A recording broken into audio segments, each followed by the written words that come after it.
తాకట్లో ఉన్న మీ బంగారం ఈ రోజు ఎంత ధర చేస్తుందో కొమ్మూరి గోల్డ్ వాళ్ళకి కాల్ చేసి ఫ్రీ గోల్డ్ కాస్ట్ చెక్ చేసి చెప్తారు. నమస్కారం అండి, సుమన్ టీవీకి స్వాగతం. నేను గీతాంజలి. ప్రస్తుతం మనతో పాటు ప్రముఖ జ్యోతిష పండితులు శ్రీనాథ్ స్వామి గురువు గారు ఉన్నారు. వారితో మాట్లాడదాం. గురుగారు నమస్కారం అండి. నమస్కారం.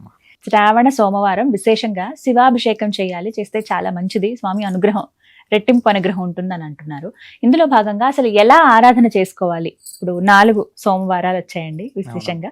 మరి ఈ 4 సోమవారాలు శివారాధన ఏ విధంగా చేయాలి ఈ మాసంలో? మనకు శివుడికి ఆరాధన అనగానే మొట్టమొదట మనకు గుర్తొచ్చేది ఏంటంటే జలాభిషేకం విశేషం. అవునండి. జలాభిషేకం కంటే ప్రత్యేకమైనది ఇంకా ఏది లేదు. మనం అందులో చేస్తాము ఏంది, పాలు, పెరుగు, తేనె, నెయ్యి, చక్కెర, ఇవన్నీ ఎన్ని చేసినా ఆయనకు శివుడికి ప్రీతికరమైనది జలాభిషేకం విశేషం. అయితే మనకు ఏ దేవాలయమైనా, ఏ శివాలయానికైనా మనం వెళ్ళినప్పుడు ఏం చేస్తామంటే మొట్టమొదట నందీశ్వరుణ్ణి నమస్కరించుకోవాలి. నందీశ్వరుని ఆయన అనుజ్ఞ ఇయ్యమని కోరాలి లోపలికి వెళ్ళడానికి. హే స్వామి, నేను శివుడిని దర్శించుకోవడానికి, అభిషేకించడానికి నేను వెళ్తున్నాను, నీ అనుజ్ఞ మాకు ఇవ్వమని చెప్పేసి శివ దర్శనార్థం అనుజ్ఞా దేహిమే ప్రభు అని చెప్పేసి ఆ యొక్క నందీశ్వరుణ్ణి కోరితే ఆయన అనుగ్రహిస్తే అప్పుడు మనము లోపలికి వెళ్ళి ఆయనను ఆరాధించాలి. స్వామివారి ఆరాధన చేసేటప్పుడు, అభిషేకం చేసేటప్పుడు మనము మామూలుగా చేసేటటువంటి సంకల్పం చేసుకుని స్వామివారికి నీళ్లు పోస్తూ ఉంటాం. నీళ్లు పోసే ముందు అందరూ ఏం చేస్తారమ్మా అంటే తీసుకుని వెళ్ళి స్వామివారికి డైరెక్ట్ గా నీళ్లు పోసేస్తారు. నేరుగా స్వామివారికి సమర్పించకూడదు. మొట్టమొదటి దోషం. అభిషేకంలో మనం చేసేటటువంటి మొట్టమొదటి తప్పమ్మ. అభిషేకం అనగానే స్వామివారికి ప్రత్యేకంగా నేరుగా పోయకూడదు. ఆయన శివలింగంలో ఆయన పరివారం అంతా ఉందంటమ్మ. శివలింగంలోనే ఆయన పరివారం. మనకు అక్కడ గణపతి ఉంటాడు, కుమారస్వామి ఉంటాడు, అలాగే అమ్మవారు పార్వతీమాత ఉంటుంది, అలాగే ఆయన పుత్రిక అయిన అశోక సుందరి ఉంటుంది, అలాగే చండీశ్వరుడు ఉంటాడు. ఇవన్నీ కూడా ఉంటాయి. వీరందరికీ చేసిన తర్వాత ఆయనకు చేయాలి. మనకు శివలింగం మన గుళ్ళో వెళ్ళగానే ఎలా కనిపిస్తుందమ్మా అంటే మనకు 3 రకాలుగా మనకు చెప్పుకుంటాం. అందులో మొట్టమొదట కింద పీఠం ఏదైతే ఉందో అది బ్రహ్మస్థానం, మధ్యలో ఉన్నది ఏదైతే ఉందో అది విష్ణు స్థానం, తర్వాత పైన ప్రాణమట్టం ఏదైతే ఉందో అది అమ్మవారి స్థానంగా చెప్తాం. తర్వాత ఆ బింబం ఏదైతే శివలింగం ఉంటుందో ఆ లింగం ఓంకార స్వరూపం, నిరాకార స్వరూపుడు ఆ శివలింగంగా చెప్పుకుంటాం. మరి ఇందులో చూడండి ఎంతమంది వచ్చేసారమ్మా. బ్రహ్మదేవుడు వచ్చేసాడు, విష్ణుమూర్తి వచ్చేసాడు, అలాగే శివుడు, అమ్మవారు వచ్చేసారు. మనము నీళ్లు పోసే ముందు కూడా ముందుగా గణపతికి పోయాలంట. మరి శివలింగంలో గణపతి ఎక్కడ వచ్చిందని అంటే ప్రాణమట్టంలో ముందు భాగంలో గణపతి ఉంటారమ్మా. ఆ స్థానం ఆ గణపతికి కేటాయించడం జరిగింది. ఆయనకు ముందుగా కొన్ని నీళ్లు సమర్పించాలి. ఒకే కలశంలో కొన్ని నీళ్లు సమర్పించాలి. తర్వాత ఆ ప్రాణమట్టం ఇటుపక్క గణపతి, అటుపక్క కుమారస్వామిగా చెప్తారు. ఆయనకు కొన్ని నీళ్లు సమర్పించాలి.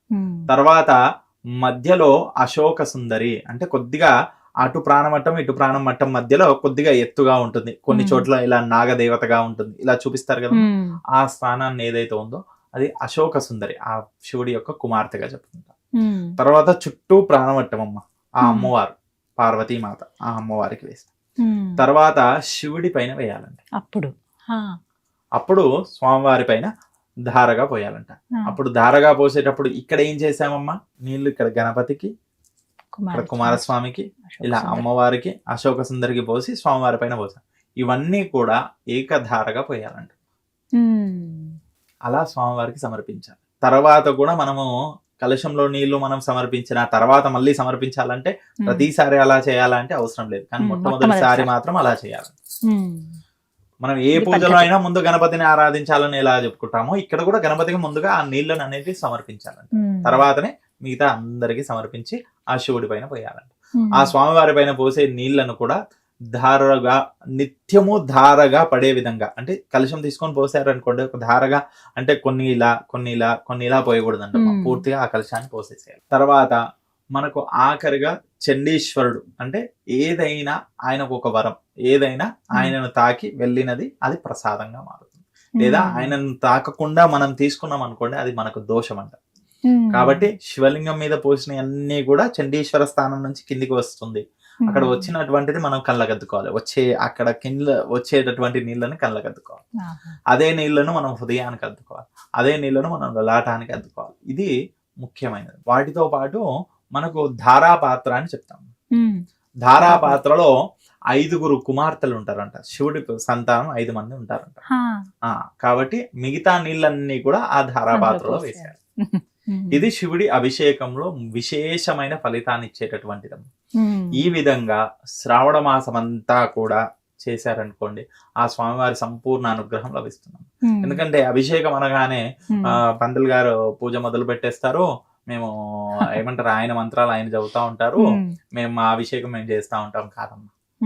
ఇలా మొట్టమొదటిసారి ఇది ప్రతి చోట పంతులు గారు చెప్పాలి, అర్చకుడు చెప్పాలి అనేటటువంటిది కాదమ్మా. ఇది మనము తెలుసుకోవాలి. ఇప్పుడు ఆయన హడావిడిలో ఆయన ఉంటాడు. ఇప్పుడు నీది అయిపోగానే ఇంకో అర్చక చేయాలో ఇంకో అభిషేకం చేయాలో ఏదో ఉంటుంది. ప్రతి ఒక్కరికి ఆయన చెప్తాడు అనేది చెప్పలేదు. ఆయన చెప్పినప్పుడు నువ్వు ఉంటావు అనేది చెప్పలేదు. కాబట్టి అక్కడ మనం తెలుసుకొని మనం అలా చేసుకోవాలి. ఒక లేదు మనకు తెలియదు స్వామి ఇలా ఎలా నీళ్లు పోయాలి కొద్దిగా చెప్పండి అంటే ఆయన చెప్తాడు, అలా చేసుకోవాలి. తెలియకపోయింది కానీ అది అలా చేసుకోవాలి మొట్టమొదట. తర్వాత మనకు మిగతావన్నీ పాలు, పెరుగు, తేనె, నెయ్యి, చక్కెర, ఇవి పంచామృతాలు. అన్ని కలిపి తెచ్చుకొని చేసిన లేదా అన్ని విడివిడిగా చేసిన అక్కడ పరిస్థితులను ప్రభావాన్ని బట్టి అభిషేకంలో పంచామృత అభిషేకం చేసుకోవచ్చు. తర్వాత మనకు ఫల పంచామృతాలు అంటే పండ్ల రసాలైనా చేయొచ్చు, లేదా పండ్లు ముక్కలుగా చిన్న చిన్నగా కట్ చేసి అలా పండ్ల ప్రసాదంతో కూడా చేయొచ్చు.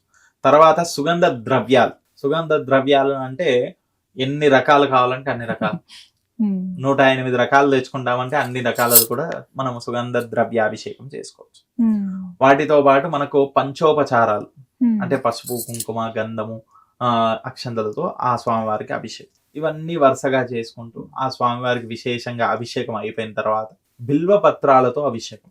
బిల్వ పత్రాలు సమర్పించవచ్చు. ఆ బిల్వ పత్రాలతో నీళ్లను కూడా ఆ స్వామివారికి అభిషేకించవచ్చు. అది కూడా విశేష ఫలితం లభిస్తుంది. తర్వాత ఆ స్వామివారికి భస్మధారణ, భస్మంతో అలంకరించి గంధంతో ఆ త్రిపుండ ధారణ చేసి, తర్వాత బిల్వ పత్రాలను ఆ అష్టోత్తరంతో బిల్వ పత్రాలైనా పెట్టొచ్చు, లేదా పూలనైనా సమర్పించవచ్చు. మనకు శివాష్టోత్తరం వస్తుంది అంటే శివాష్టోత్తరం చదువుకోవచ్చు ఆ సమయంలో. పురోహితుడు చదువుతున్నా, అర్చకుడు చదువుతున్నా మీకు కూడా వస్తుందంటే మీరు కూడా చదువుకోవచ్చు. ఆ స్వామివారి నామస్మరణ చేస్తూ ఇదంతా కార్యక్రమం చేసి తర్వాత మహర నైవేద్యము, మహామంగళ హారతి ఇవన్నీ చేసుకోవాలి. కానీ ప్రదక్షిణ మాత్రం లోపల చేయకూడదు.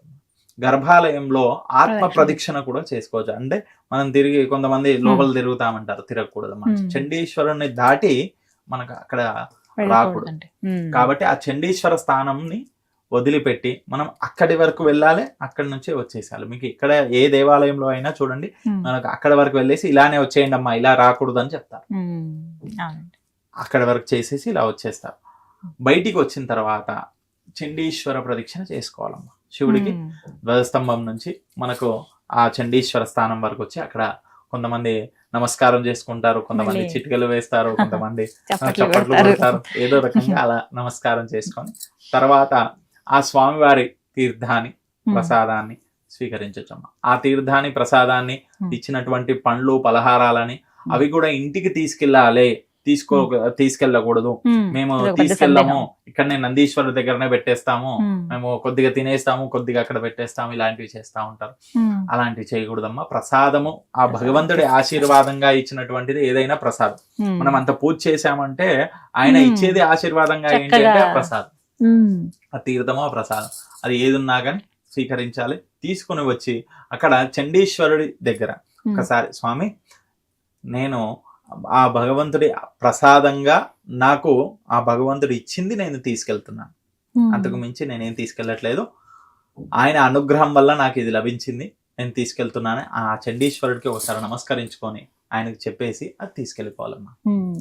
ఇలా చేసుకుంటే ఆ శివుడి యొక్క సంపూర్ణ అనుగ్రహం లభిస్తుందని చెప్పొచ్చు. ఎందుకంటే అందరూ కూడా చాలా మందికి విశేషంగా ఈ శ్రావణ మాసంలో ఈ విధంగా అభిషేకం చేసుకోవాలి, ఏ విధంగా చేయకూడదు అనేది చాలా మందికి డౌట్స్ ఉంటాయమ్మా. ఇది వాళ్ళు ఇంట్లో కూడా చేసుకోవచ్చమ్మా. ఇదే పద్ధతిలో. ఇదే పద్ధతిలో ఎలా అంటే మనం ఇంట్లో చేసుకునే వారికి ఇల్లు ముందుగా శుద్ధిగా ఉంచుకొని వాళ్ళు చేసుకోవాలమ్మా. ఒకటి. రెండవది ఏంటంటే నిత్యము మా ఇంట్లో శివలింగం ఉందంటే శివలింగానికి రోజు కూడా మీరు నీళ్లు పోసి ఇంత పంచామృతాలు అన్ని కలిపిన చిన్న దాంట్లో తీసుకొని అన్ని కలిపిన పంచామృత అభిషేకం చేసుకొని భస్మధారణ అలాగే బిల్వపత్ర ధారణ చేసి ఆ స్వామివారికి హారతి నైవేద్యము ధూపము దీపము అన్ని చేసుకోవచ్చు. లేదు మేము శ్రావణ మాసం ప్రతిరోజు అలా చేసుకోలేము, విశేషంగా ఒక సోమవారం మేము ఇంట్లో అభిషేకం చేసుకుంటాము అనేవాళ్ళు సంవత్సరంలో ఒక్కసారైనా చేసుకుంటారు కాబట్టి అలా మహన్యాస పూర్వకంగా చేసుకుంటే ఇంకా విశేషం. అంటే మహన్యాసంలో నా రుద్రమర్చేయత్ అని చెప్పడం జరుగుతుంది. అంటే రుద్రుడు తాను రుద్రుడు కాన్ని రుద్రుణ్ణి పూజించలేడు కాబట్టి మహన్యాసం అంగన్యాస కరన్యాసాలతో పాటు మహాన్యాసం ఉంటుంది. ఆ న్యాసంలో ప్రతి శరీరంలో ఉన్న ప్రతి ఒక్క భాగానికి ఒక్కొక్క మంత్రం ఉంటుంది. ప్రతి ఒక్క దిక్కుకు ఆ యొక్క దేవతామూర్తులను ఆ భగవంతుడిని రుద్రునిగా ఆవాహించుకొని శరీరంలో ప్రతి ఒక్క స్థానంలో రుద్రునిగా భావించి తాను రుద్రుడు అయిన తర్వాత ఆ రుద్రుణ్ణి పూజిస్తారు. అటువంటి విశేషమైనటువంటిది ఏదైనా ఉన్నది అని అంటే అది మహన్యాసం. ఆ మహన్యాసాన్ని రావణాసురుడు కూడా చేశాడని చెప్పుకుంటారు, కుబేరుడు కూడా చేశాడని చెప్పుకుంటారు. ఇట్లా చాలా విశేషమైనటువంటిది ఈ యొక్క మహన్యాసం. ఈ మహన్యాసాన్ని చేసి ఆ స్వామివారిని పూజించవచ్చు. ఇంట్లో ఒక లింగాన్ని తెప్పించి మనము అలా అయినా అభిషేకం చేసుకోవచ్చు. లేదు లింగం లేదు స్వామి తెచ్చుకోలేము అనే వాళ్ళు పార్థివ లింగం అంటే మట్టితో పుట్ట మట్టితో ఆ లింగంగా చేసి ఆ లింగానికి అభిషేకించడం. ఆ లింగంలో కూడా విశేషం చూడండి అమ్మా.